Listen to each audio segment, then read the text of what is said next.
Near by कोई landmark, कोई एंट्रो scooty है, 2 व्हीलर का जो बेल्ट है वो छिल गया, टूट गया है। সেই ন্যাশনাল হাইওয়ের যে এমার্জেন্সি নাম্বার, সেই নাম্বারে কল করা হয়। তো সেই নাম্বার থেকে আমাদেরকে অনেকটা হেল্প করা হয়। সেখান থেকে জানতে চায় যে অ্যাকচুয়ালি আমরা কোথায় আছি, নিয়ার লোকেশান আর লোকেশান চায় ওরা, আর গাড়ির কি প্রবলেম হয়েছে সমস্তটাই জানতে চায়, এবং গাড়ির যে নাম্বারটা আছে সেটাও আমরা শেয়ার করি। সবটা শেয়ার করার পরে দেখো কি হয়।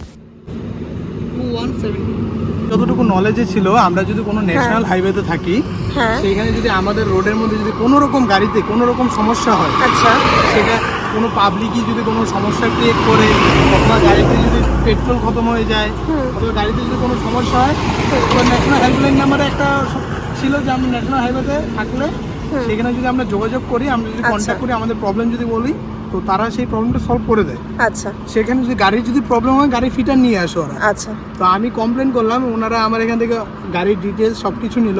আচ্ছা, এখন দেখা যাক যে ওনারা আসে কিনা। আমরা দুজন এখানে একা একা দাঁড়িয়ে আছি, এখানে আছে শুধু গাড়ি আর গাড়ি, আর কিছু নেই। মানে ওরা কি বলছে, মানে ওরা আসবে? ওরা এনি টাইম আমাদের যতক্ষণ পর্যন্ত সমস্যার সমাধান না হবে, এনি টাইম ওরা আমাদের সাথে যোগাযোগ রাখবে, যতক্ষণ পর্যন্ত আমাদের সমস্যা না হবে ওরাই ফোন করবে আমাদেরকে। আর প্রথমে এই জিনিসটা একটা জিনিস ভালো লাগলো, যে প্রথমে আমি ফোন করার পরে আমাকে আগে জিজ্ঞাসা করেছে যে আমার সাথে কোনো মহিলা আছে নাকি। মানে সবার আগে ন্যাশনাল হেল্পলাইন নাম্বার, মানে ন্যাশনাল হাইওয়ের যে হেল্পলাইন নাম্বার, সেখানে মহিলার সুরক্ষাটা সবার আগে ভেবেছে আর কি।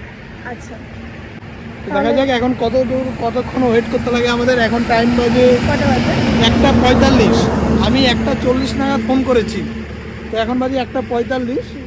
তো দেখা যাক কতক্ষণে আমরা হেল্প পাই কি পাই না, সেই আশাতেই আছি আর কি। তাহলে আমাদের এখন ওয়েট করতে হবে। হ্যাঁ একদম ওয়েট, আমরা এখন ওয়েট ছাড়া কিছু করতে পারবো না।